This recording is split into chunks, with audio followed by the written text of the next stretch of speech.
Apakah ini? Tatarat.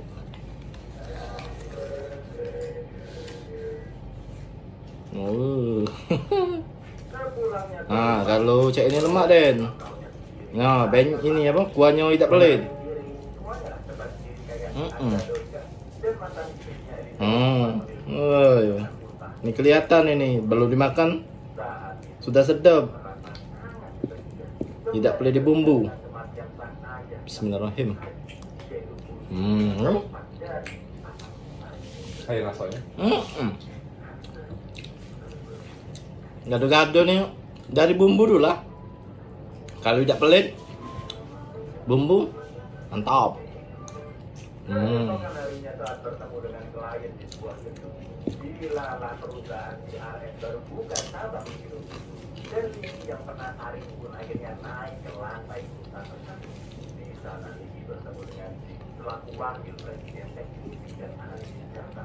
Meski bertemu dengan klien tadi, Zik santai-santai aja loh, ngobrol-ngobrol sambil makan lah, ngapain lah. Liki diminta Bumbunya melimpah. yang pertanyaannya agak-agak nyeleneh, seperti apakah Liki sudah menyakiti hewan atau apakah Liki merasa bersalah dan tidak langsung. Liki pun semakin bingung dengan perusahaan CRM. Sebenarnya jasa apa yang mereka Libur dulu. Makan nasi padang hari ini. adalah sebuah permainan. Ngeri oh. Umur lah tua.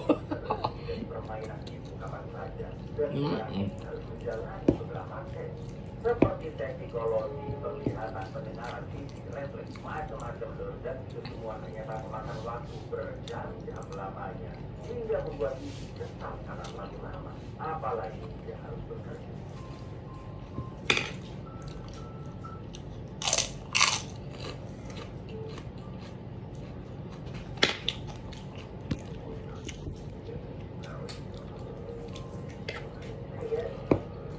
Selesainya tes, Zik meminta Liki untuk menandatangani jaminan persyaratan bahwa dia sadar permainan itu ada, bersedia ikut permainan dan sebagainya.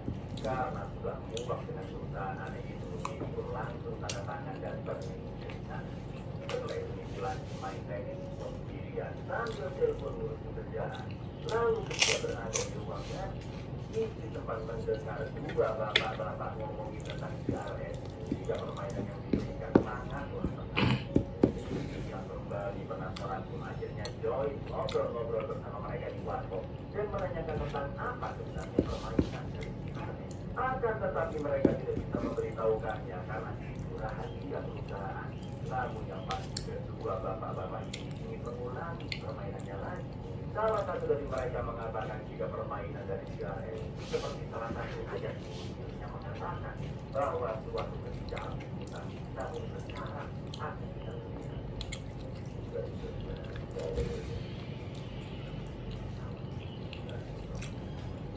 Esok harinya saat sedang rapat, Liki ditelepon oleh bahkan pemerintah CRS yang mengatakan jika Liki ditolak untuk menjadi peserta. Karena selama tes kemarin dia menunjukkan perasaan negatif dan telepon pun langsung ditutup. Makin heran lah dia kan dulu di perusahaan udah tes berjam-jam hampir seharian gak jelas, sekarang tiba-tiba ditolak. Malam itu ketika sampai di rumah, Liki pun terkejut melihat seonggok boneka baru yang tergeletak di depan pintu dan itu mengingatkannya dengan jasad. Boneka itu pun dimasukkan ke dalam rumah dan Liki mengambil kain dari mulutnya yang ujungnya terdapat sebuah bertuliskan CRS. Karena penasaran, Liki pun berniat mencongkel boneka tersebut. Namun tiba-tiba berita di TV-nya gemeretak dan bapak-bapak presenternya berbicara langsung dengan Liki. Dia mengucapkan selamat datang untuk Liki di permainan dan juga memberitahu beberapa aturannya, di mana Liki telah mendapatkan kunci pertama dan kunci lainnya akan dikunci. Liki tidak akan pernah tahu di manakah kunci-kunci berikutnya akan ditemukan. Juga tidak tahu bagaimana kunci bisa digunakan. Jadi Liki harus tetap waspada. Melihat TV-nya sendiri, Liki pun kebingungan bagaimana bisa ini Sama bumbu kacangnya melimpah. Tak pelit.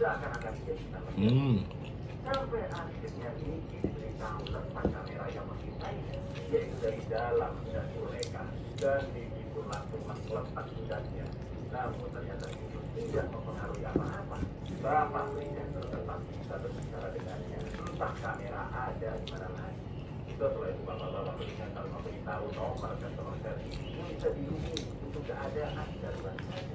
Terakhir si bapak mengatakan jika harus mencari tahu sendiri apa ini dari permainan. Juga mengucapkan semoga berhasil dan terima kasih telah memilih saya.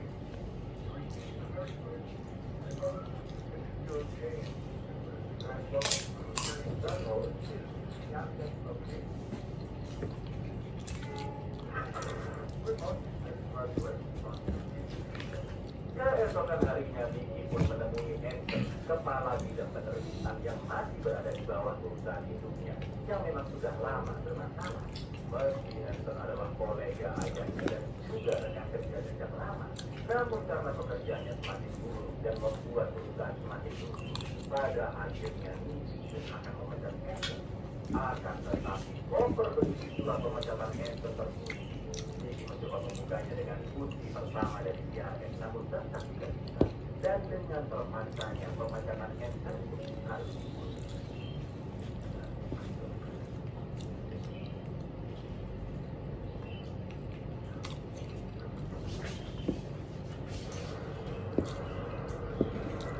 Sesuai janji sebelumnya, Vicky akan makan malam bersama adiknya Konrad di Rinto biasa. Namun karena Konrad gagal, Vicky berniat akan pulang.